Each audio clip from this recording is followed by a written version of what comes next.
Dholpur UP border पर 6 truck टकराए। अलग अलग हादसों में 2 ड्राइवर फंसे, रेस्क्यू कर हॉस्पिटल पहुंचाया। धौलपुर के मनिया थाना क्षेत्र में उत्तर प्रदेश बॉर्डर के पास तगड़े 2 अलग अलग सड़क हादसों में 6 ट्रक आपस में भिड़ गए, जिसमें 2 ड्राइवर ट्रकों में फंस गए। सूचना पर पुलिस की टीम मौके पर पहुंची और रेस्क्यू ऑपरेशन चलाकर दोनों ड्राइवरों को सुरक्षित बाहर निकालकर अस्पताल में भर्ती कराया। हादसे के बाद हाईवे पर करीब 1 घंटे तक लंबा जाम लग गया। पहला हादसा बरेठा चौकी के पास पार्वती नदी पुल पर हुआ। चौकी प्रभारी एसएसआई बदन सिंह के अनुसार आगरा से ग्वालियर की ओर जा रही लेन पर एक ट्रक ने ढलान पर अचानक ब्रेक लगा दिए। इसके बाद पीछे से आ रहे ट्रक एक के बाद एक 4 ट्रक आपस में टकरा गए। इस हादसे में ट्रक ड्राइवर रमेश पुत्र चेतराम निवासी बदरियापुरा थाना बांसी जिला ललितपुर उत्तर प्रदेश फंस गया। तगड़े हुए इन दोनों हादसों के चलते हाईवे 2 तरफा बाधित हो गया। वाहनों की लंबी लाइनें लग गईं। सूचना पर मनिया सीओ राजेश शर्मा और थाना प्रभारी नीरज शर्मा पुलिस बल के साथ मौके पर पहुंचे। दुर्घटनाग्रस्त ट्रकों को हटाने के बाद यातायात सुचारू किया गया।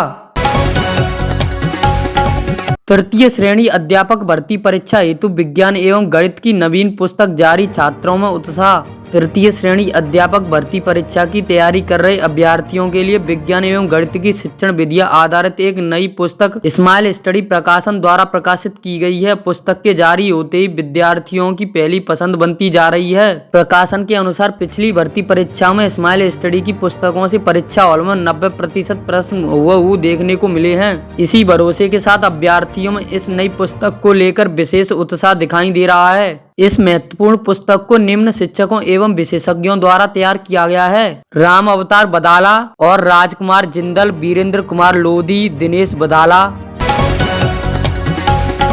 धौलपुर को मिलेंगे 28 नए हेड कांस्टेबल। भरतपुर में पदोन्नति के लिए आउटडोर परीक्षा, 73 कांस्टेबल शामिल। भरतपुर पुलिस लाइन में वर्ष 2022 से 2023 के लिए कांस्टेबल से हेड कांस्टेबल पदोन्नति हेतु आउटडोर परीक्षा बुधवार को आयोजित की गई। भरतपुर पुलिस लाइन में वर्ष 2022 से 2023 के लिए कांस्टेबल से हेड कांस्टेबल पदोन्नति हेतु आउटडोर परीक्षा बुधवार। धौलपुर जिले के 28 पदों के लिए कुल 73 कांस्टेबल इस परीक्षा में शामिल हुए। परीक्षा पूर्ण होने के बाद साक्षात्कार की प्रक्रिया शुरू होगी, जिसके उपरांत देर रात तक परिणाम जारी होने की संभावना है। बल शाखा प्रभारी ओम प्रकाश चौधरी ने बताया कि धौलपुर जिले में हेड कांस्टेबल के कुल 28 पदों पर पदोन्नति की जाएगी। इनमें 25 पद सामान्य वर्ग, 2 पद अनुसूचित जाति और 1 पद अनुसूचित जाति के लिए आरक्षित हैं। पदोन्नति प्रक्रिया के तहत 22 नवंबर को कन्या महाविद्यालय में लिखित परीक्षा आयोजित की गई थी, जिसमें 103 उम्मीदवार उत्तीर्ण हुए थे। बाल शाखा के वरिष्ठ सहायक राहुल कंसाना ने बताया कि आउटडोर परीक्षा आईजी कैलाश बिश्नोई और एसपी विकास सागवान की देखरेख में संपन्न हुई। परीक्षा में 73 कांस्टेबल उपस्थित रहे, जबकि 30 कांस्टेबल अनुपस्थित रहे। कंसाना ने बताया कि आउटडोर परीक्षा के बाद साक्षात्कार किए जाएंगे, जिसके बाद देर रात तक पदोन्नति सूची जारी कर दी जाएगी। पदोन्नति की सूची जारी होने के बाद चयनित कांस्टेबलों को हेड कांस्टेबल के पदभार सौंपा जाएगा, जिससे जिले की पुलिस व्यवस्था में नई ऊर्जा आने की उम्मीद है। धौलपुर में सफाई व्यवस्था चरमराई, विकास के नाम पर सिर्फ वादे, नहीं बदली शहर की हालत। धौलपुर शहर की सफाई व्यवस्था पूरी तरह पटरी से उतर चुकी है। नगर परिषद की कथित लापरवाही और प्रशासनिक उदासीनता के चलते धौलपुर शहर बदहाल हालत में पहुंच गया है। शहर में प्रवेश करते ही गंदगी, कीचड़, जाम, नाले, टूटे रास्ते और कचरे के ढेर दिखाई देते हैं। स्थानीय निवासियों का आरोप है कि नगर परिषद के अधिकारी कागजों में शहर को स्वच्छ दिखाते हैं, लेकिन जमीनी हकीकत बिल्कुल उलट है। शहर के अधिकांश बाड़ों में महीनों से नालों की सफाई नहीं हुई है। नालों में जमा गंदगी और कीचड़ सड़कों पर बहकर लोगों के घरों तक पहुंच रहा है। कई इलाकों में बदबू इतनी ज्यादा है कि लोग अपने दरवाजे और खिड़कियां बंद रखने को मजबूर हैं। निवासियों का कहना है कि नगर परिषद में मौजूद अधिकारी सिर्फ फाइलों और बैठकों तक सीमित रहते हैं, जबकि शहर की हालत को सुधारने के लिए कोई ठोस कदम नहीं उठाया जा रहा। कुछ महीने पहले नगर परिषद आयुक्त द्वारा स्वस्थ एवं स्वच्छ धौलपुर अभियान के नाम से अतिक्रमण हटाने और सफाई व्यवस्था सुधारने की पहल की गई थी, लेकिन स्थानीय निवासियों का कहना है कि यह अभियान सिर्फ दिखावा साबित हुआ। आरोप है कि अभियान के दौरान ना तो अवैध कब्जे उठाए गए और ना ही कचरा प्रबंधन और सड़क सफाई में कोई सुधार हुआ। लोगों के मुताबिक यह कार्रवाई केवल चुनिंदा लोगों पर दबाव बनाने और औपचारिकता निभाने तक सीमित रही। स्थिति इतनी गंभीर है कि जिला अस्पताल, एसडीओ कार्यालय, नगर परिषद कार्यालय सहित अन्य सरकारी भवनों के बाहर भी कचरा जमा है। इससे साफ होता है कि नगर परिषद में सफाई कर्मियों की निगरानी व्यवस्था पूरी तरह ढीली है। नगर परिषद का सफाई का बजट हर साल लाखों रुपए का है। बावजूद इसके शहर की मौजूदा स्थिति देखकर यह सवाल खड़े हो रहे हैं कि आखिर यह पैसा कहाँ खर्च हो रहा है। वार्ड पार्षदों के पिछले 5 साल के कार्यकाल में विकास के नाम पर सिर्फ वादे किए गए, लेकिन जमीनी स्तर पर न नाली निर्माण, न सड़क सुधार, न कचरा प्रबंधन और न ही स्ट्रीट लाइट व्यवस्था में सुधार हो पाया। निवासियों का कहना है कि चुनाव के समय बड़े बड़े वादे किए जाते हैं, लेकिन चुनाव खत्म होते ही हालत और बिगड़ जाते हैं।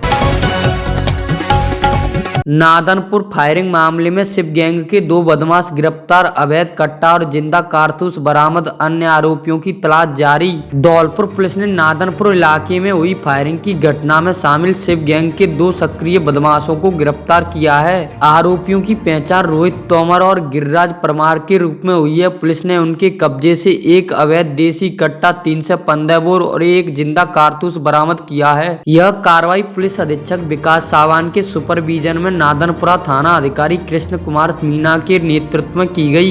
यह फायरिंग घटना 15 नवंबर 2025 को नादनपुरा इलाके में स्थित धोबी की तिवैया पर हुई थी। इस संबंध में परिवादी विष्णु पुत्र पूरन सिंह ने नादनपुरा थाने में मुकदमा नंबर 120/2025 दर्ज कराया था। विष्णु ने अपनी रिपोर्ट में बताया कि महेश अपनी दुकान पर बैठा था, तभी स्विफ्ट कार में सवार शिवा, धीरज, गिरिराज और मोनू सहित लगभग आधा दर्जन बदमाश मौके पर पहुंचे। आरोपियों ने पहले महेश को घेरा और बाद में उसके पैर में गोली मार दी। गिरफ्तार आरोपियों में रोहित तोमर उर्फ छोटू दिनकटा निवासी है, जो वर्तमान में रेलवे लाइन के पास गांधी तिराया बसेड़ी में रहता है। दूसरा आरोपी गिरिराज परमार हरजूपुरा बसेड़ी का निवासी है। पुलिस ने दोनों को धारा 23 BNS के तहत गिरफ्तार किया है। उनसे हथियारों के संबंध में आगे की पूछताछ जारी है। साथ ही इस घटना में शामिल अन्य आरोपियों की भी तलाश की जा रही है। बाड़ी में 10,000 का इनामी बदमाश पकड़ा, पुलिस और DST टीम ने जंगल से पकड़ा हथियार जब्त। धौलपुर जिले की सोने का गुर्जर थाना पुलिस ने DST टीम के सहयोग से बड़ी कार्रवाई करते हुए 10,000 रुपए के इनामी बदमाश राधे उर्फ राधे श्याम गुर्जर को गिरफ्तार किया है। बदमाश को सिकर्रा गाँव के पास जंगल से पकड़ा गया। पुलिस ने उसके पास से 2 हथियार और 22 जिंदा कारतूस बरामद किए हैं। अतिरिक्त पुलिस अधीक्षक कमल कुमार जांगिड़ ने बताया कि जिला पुलिस अधीक्षक विकास सावन के निर्देश पर जिले में वांछित अपराधियों के खिलाफ विशेष अभियान चलाया जा रहा है। इस अभियान के तहत सोने का गुर्जा क्षेत्र में सक्रिय इस बदमाश की तलाश में SHO केला चंद लगातार जुटे हुए थे। SHO केला चंद को सूचना मिली कि वांछित इनामी बदमाश राधे उर्फ राधे श्याम गुर्जर पुत्र सूबे गुर्जर निवासी सोने का गुर्जर डांग क्षेत्र में देखा गया है। इस सूचना पर head constable Narendra Kumar, constable Birbal, Dharmendra, Sonveer और DST टीम ने सिकर्रा गांव के जंगलों में दबिश दी और बदमाश को दर दबोचा।